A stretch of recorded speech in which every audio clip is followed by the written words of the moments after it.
my fellow wizards. As of making this video, there are 13 different gauntlets in Wizard101, with most of them costing a hefty $40 each to buy, so it can be hard to figure out which ones are worth the price and which ones you can safely ignore. Because the truth of the matter is, some of these gauntlets hold far more value than others, so today I'm here to help you decide which gauntlets you should buy and which you should definitely avoid.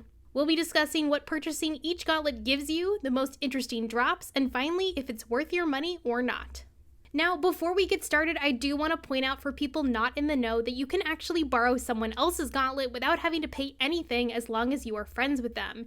If you port to a friend's house and they already own a gauntlet, you can use it freely without ever needing to buy it yourself, which can be a great workaround if you want a free alternative. People in the community are generally pretty generous with sharing their gauntlets, so you can always try asking around the game or in places like the official Wiz Discord for some assistance if you need it. In addition, with the Portal of Peril update, we will also see a rotation of gauntlets during the event each month, which you can also access for free, which is great for accessibility.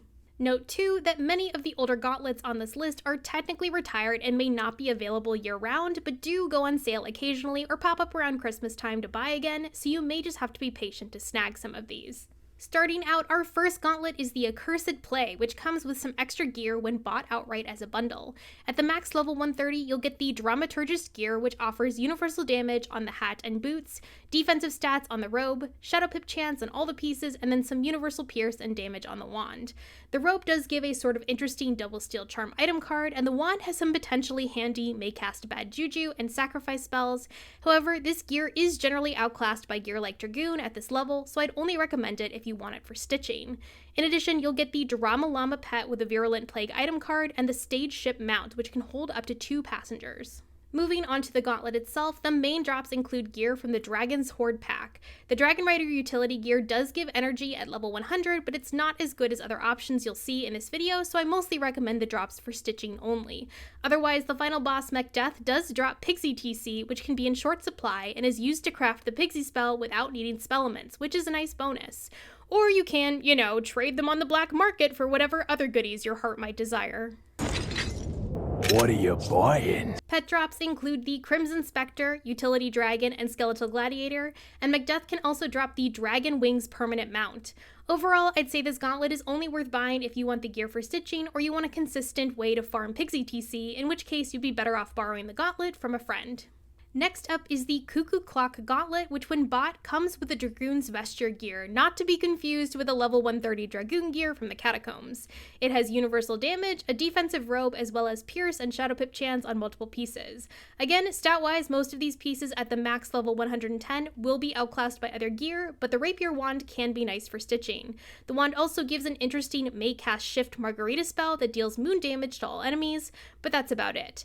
In addition, you will get the Battle Cherub pet, which comes with 2 Guardian Spirit item cards, so you can cosplay as low-budget Mercy. Heroes never die. And the Clockwork Courser, which gives you a bonus 2% pierce. The gauntlet itself mostly drops Phoenix Horde pack gear and wands, along with the Bronze Golem, Clockwork Golem, Steel Golem, Spider Golem, and Clockwork Paladin pets. Across the board here, gear is going to be a bit underwhelming stat-wise and outclassed by other level 100 and up gear, so I really only recommend buying this gauntlet if you love the gear for stitching purposes.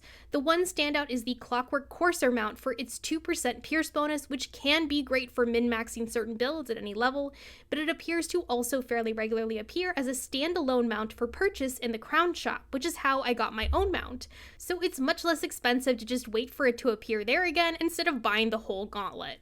Moving on, we have Doomsday Krok, which can be bought outright as a bundle or crafted using reagents from the Doomsday Krok Horde pack.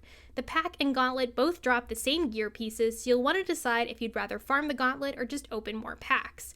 Don't worry, KI will get your money either way. There are 3 different sets maxing out at level 130 to get here: Apophis, Sitesh, and Sokar, each with different school damage and set bonuses which activate with the more pieces you wear of each.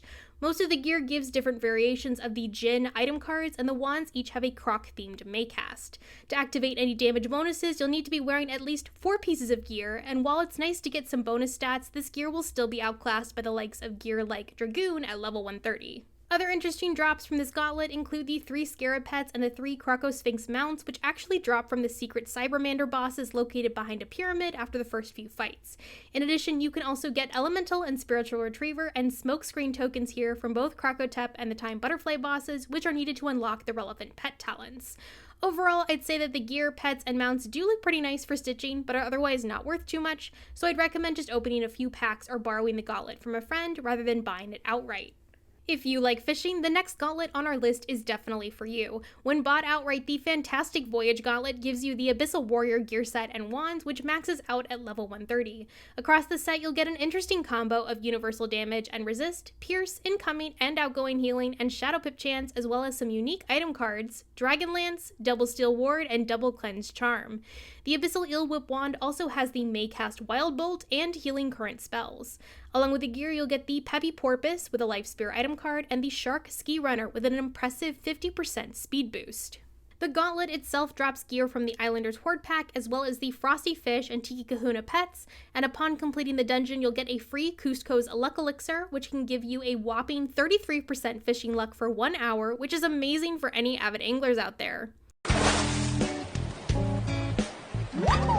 Along with the elixir, you'll gain access to a fishing pool, which has the microfish exclusive to this gauntlet, and you also have a chance to get all the individual abyssal gear pieces by fishing up chests too, which is great. Overall, I'd say if you fish regularly and want to consistently have access to the fishing luck elixir, then this gauntlet may be worth it, especially with the added bonus of the 50% speed mount. But for regular players, this one can probably be passed on. The newest gauntlet on this list is the Forbidden Library, which can be bought outright or crafted using reagents from the Forbidden Library Horde pack. Drops are the same across both the gauntlet and packs, with 7 different school gear sets to choose from, maxing out at level 170. And aside from looks alone, this gear is actually pretty decent stat-wise, with several pieces, especially the robes, being direct upgrades from the likes of the 160 Nightmare and Eon gear, and even the 170 Reaver and Wastelander gear sets, which is pretty insane.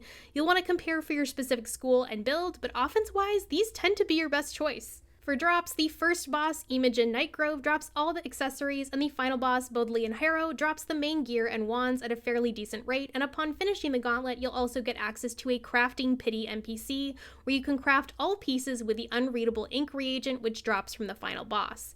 Thankfully, unlike other gauntlets, Nightmare, you won't need any badges or a certain number of runs to begin crafting, which is a fantastic quality of life change. In addition, there's also a secret boss, Nyx, which can be unlocked by activating specific cantrip icons with 4 players, and she drops the Bookworm mount and also likely the Roly Scrolly pet. This gauntlet is definitely unique, with rotating puzzles that can change every time you enter it, which makes it a lot of fun to replay. Its entertainment value plus the amazing gear stats, crafting options, and mount make this one of the best gauntlets available and definitely worth purchasing in my opinion. There's just a ton of value and fun to be had here, and I hope future gauntlets are designed based off this as a model. Next up is the Grand Tourney Arena, which when bought outright gives you the Valiant Jouster gear maxing out at level 120 with an offensive hat, defensive robe, and support-focused boots, and critical wand which comes with the Maycast spell Bladestorm. You'll get the Squirrel pet with a Massmith Prism card and the Jousting Destrier mount, which can be dyed different colors in the dye shop. The gauntlet itself drops gear from the Horde of the Hydra pack, with notable pieces including the level 100 Pixie and Conta set, which is great energy gear, and the Fairy Court set with decent outgoing for a support build. The final boss also drops most of the Beast pets, which are pretty cute, and give Blade item cards. However, while I like the theme of the gauntlet, it does get pretty dull just going in and out of the same tents over and over just to return again to the center arena. Like, could we get more than just one area to stand in, please? Overall, most of the stats on this gear are underwhelming except for the Pixie and Conta energy gear and the Fairy Court gear and Valiant Jouster boots for outgoing heals, so I don't really recommend buying this gauntlet outright unless you want pieces for stitching. However, if you have a friend to borrow from, this can be a great source of free energy gear if you're willing to take the time to farm. If you're instead wanting a Wild West vibe, then the Great Skytrain Robbery Gauntlet may just be for you. You can either buy this gauntlet outright or craft it with reagents from the Great Skytrain Robbery Horde pack. The gear comes in 3 different colors with an offensive hat, boots, and wands, and defensive robes maxing out at level 140. Stat-wise, the gear is okay, but will generally be outclassed by other options at the same level, though I will say the design of the robes in particular are really nice and appear to be a very popular stitching choice. There are also 3 runner pets which give you some useful utility spells, but nothing too special, and 3 armadillo mounts. The final boss, and Bison, is the primary drop source for all the gear, pets, and mounts, but can also drop Puro's potions for resetting your hatching timer, and the elemental retriever tokens needed to unlock the talent of the same name on your pets. In addition, after finishing the dungeon, you can enter this room on the train labeled Pets Only by playing as your pet, and you'll be able to use a daily interactable item which gives you extra rewards, including another chance at a permanent armadillo mount, although, let's be honest, you're just going to get trash instead. This gauntlet definitely has a fun theme with you chasing enemies up and down the moving train, and the gear looks fantastic for stitching. However, I generally recommend borrowing this one from a friend instead of buying it, since the stats aren't the best, and you can also just open a few packs instead for less money. If you're feeling nostalgic and want one of the OG gauntlets, then the Midnight Sun Pagoda might be the choice for you. When bought outright, the bundle comes with Sohei gear and the Hankyu bow, although when you redeem the gear, you'll see the names are actually the Sentinel gear and Dragonbite bow. Not totally sure why there's a name discrepancy here, but we're just gonna roll with it, I guess. The gear maxes out at level 130 with a universal damage focused hat, robes, and boots, and the bow offering universal critical and some pierce. Most of the item cards aren't anything too special, though the boots do offer a handy Dragon Blade item card. Again, at this level bracket, other meta gear like Dragoon is generally going to outclass these pieces, but they are pretty solid looking and would work great for stitching. Along with the gear, you'll also get the Shaolin Monkey Pet with a Time of Legend item card and Rickshaw mount.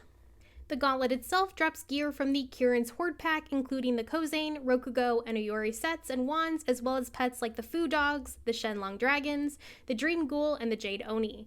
Various enemies also drop rarer Mushu-themed TC cards if you're a collector, and the final boss drops some handy Mega Snacks, though other gauntlets on this list are better options for farming Mega Snacks. Overall, while the gear looks great and would be perfect for stitching, the stats just aren't very impressive, so I'd recommend passing on this one or borrowing access from a friend. The Nightmare Gauntlet is a more recent addition and definitely gives you the chance to nab some useful gear. You can either buy this gauntlet outright or craft it using reagents from the Nightmare Horde pack, and drops are the same across both the gauntlet and pack with 7 different school gear sets to choose from, maxing out at level 160. There are 3 different color combos depending on the school, black, green, and purple, and it definitely leans into the Krok Bayou theme with some really solid visuals for stitching. In addition, the Nightmare gear actually directly competes with Eon gear for best in show at level 160, with the robe specifically being a great upgrade for many schools, trading a bit of pierce for more damage, pip chance, and higher resist, which is fantastic. It's also worth noting that amulets also have a very high resist if you're going for a more defensive or support-based build. Interestingly, besides the normal gear drops from the gauntlet, there is a pity system in place, which allows players to craft the gear too. An NPC, whose name I will not be trying to pronounce, appears at the end of the dungeon and offers alternative level 160 wands, as well as Athame, amulet, ring, and deck recipes for levels 50, 100, and 160, though unfortunately, in most cases, you will need the badge Nightmare End Splitter from defeating the final boss a whopping 50 times first before you can craft, which is, fun.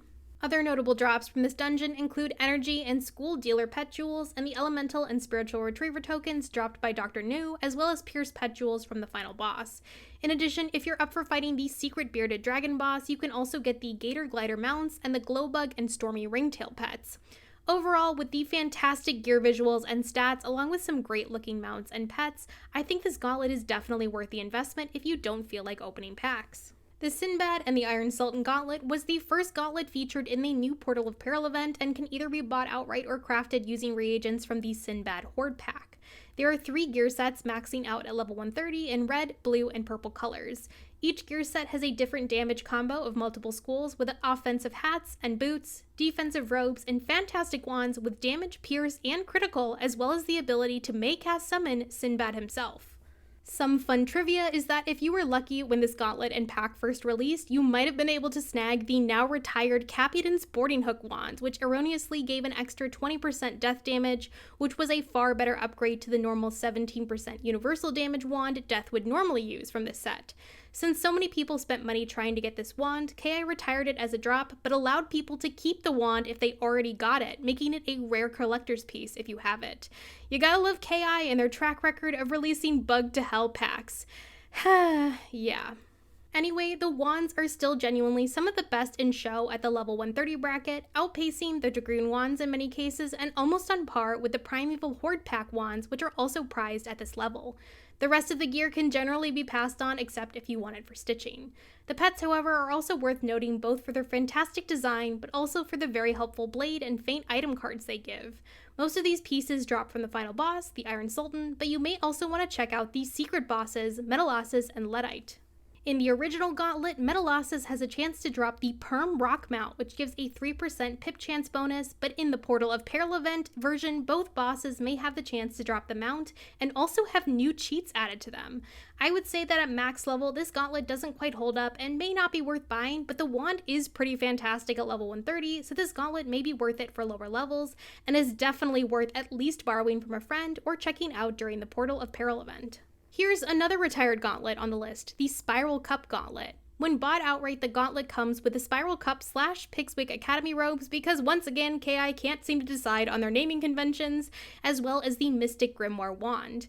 The gear itself maxes out at level 110 and has some basic universal damage, resist, and pierce, but the stats definitely aren't great. If you like the look of the gear, however, similar school-themed versions drop from many of the enemies in the gauntlet and can be sold at the bazaar, so you might be able to snag a free version without needing to buy the gauntlet, which is nice. The wand is definitely the star of the show appearance-wise, with a very pretty gold, red, and purple coloring, as well as being one of the few book wands in the game, which I discuss in another video you can check out if you're interested. The wand offers an interesting critical rating as well as incoming healing. You'll also receive the very cute Pegasus pony pet and the Tanglewood vine mount. The gauntlet itself drops mostly gear from the Wyvern's Horde pack as well as the cosmetic Spiral Cup gear mentioned earlier. The really valuable drops though are the level 90 Green Warden's energetic gear pieces dropped from the max tier, which are the best free energy gear for below level 100 if you can borrow the gauntlet from a friend. If you want a guide on the best options for free energy gear, I also have a video covering that as well. Otherwise, notable drops include the Purple Spider, Primal and Disease Wildclaws, Dilpiggle, and Rude Goblin pets. While the stats are a bit lacking, you may want the Mystic Grimoire wand for stitching, and there are some really nice energy gear drops from this gauntlet, so to me, it's potentially worth buying, though I'd argue if you just want the energy gear, your best bet is just to borrow the gauntlet from a friend. The Unforgiven Dead gauntlet is up next, and it can either be bought outright or crafted using reagents from the Unforgiven Dead Horde pack. There are 7 different school gear sets, maxing out at level 150, each with a hat, robe, boots, and wand, which comes in 3 different colors. Overall, stat-wise, this gear is pretty similar to the metal level 150 Merciless gear, but tend to have lower damage and higher resist by comparison, so generally they could be swapped if you don't like farming for Merciless, but are otherwise outmatched at that level. I personally find the gear appearance to also be a little lackluster, but the wands do look kinda cool. The 3 terrier pets are very cute but don't offer much item card-wise, while the mounts are pretty fun with the Loch Ness Monster theme. While the final boss drops most of the gear, you'll also want to check out the secret boss for the mounts and wands, as well as elemental and spiritual retriever tokens. Interestingly, the mobs in the gauntlet also offer some fantastic drops, including rare pet jewels like Spellproof, Spelldefy, Paingiver, and Painbringer, which drop surprisingly often. The very first mob in particular also drops the prized and extremely rare Lock and Keyblade wand, which is my personal favorite stitch for my storm. If you're interested in farming specifically for that wand, you can check out my other video on the topic. Overall, I'd say that while this gauntlet does have some useful drops, you're probably better off just borrowing it from a friend than buying it outright, since a lot of the gear is outclassed stat-wise, so you'll mainly be farming just for stitching or for the mob drops. We're down to our final gauntlet, and it's time to end things with an old classic, Winterbane. If bought outright, this gauntlet comes with the Winterbane gear set and Thane's axe and shield, which max out at level 100. The gear is a mixture of offensive and defensive stats with universal damage, resist, and pierce, and the wand focusing primarily on critical and pierce. The gear is generally going to be outclassed by level 100 options like Darkmoor gear, but the robe specifically does offer an interesting Ice Ifrit item card, and the appearance of the gear looks pretty nice for stitching. I especially love the little bear face on the shield part of the wand. You'll also get the adorable Polar Bear Cub pet, which also drops for many bosses in Polaris, and the War Boar mount. The gauntlet itself drops gear from the Raven's Horde pack, which is nice for stitching, but not much else. Otherwise, notable drops include the Coldfire Dragon, Redcap, Raven, and Primal Wildclaw pets. The main appeal for this dungeon has historically been its easy Mega Snack farming, with several bosses dropping Mega Snacks along the way. However, most people focus on the level 3 room, where if you fail a puzzle, you can spawn the bosses Gula Firebelly and Norma Nettlegut, who drop rank 8 Mega Snacks and can be repeatedly respawned by having one person in a group leave the room and then return, once again leading us to the age-old question with KI, is it a bug or a feature? You decide. If you need a constant supply of mega snacks and don't feel like gardening or farming other popular options like Mire Lake, then this gauntlet may be a great investment that is worth buying since it can be really easy to get a group together and rapidly farm high-rank snacks. Otherwise, the only real value here is if you want the gear for stitching, so this will depend on your personal needs as a player. Alright, my fellow wizards, those were all 13 current housing gauntlets in Wizard101 and whether they are worth your hard-earned money or not. This video took a ton of time to research and put together, so please consider liking and subscribing as it really helps me to make more amazing content just like this. Which gauntlets do you personally think are most worth it to buy, and which do you give a hard pass? I'd love to hear your thoughts in the comments below. As always, I hope to see you out there in the spiral, and happy questing!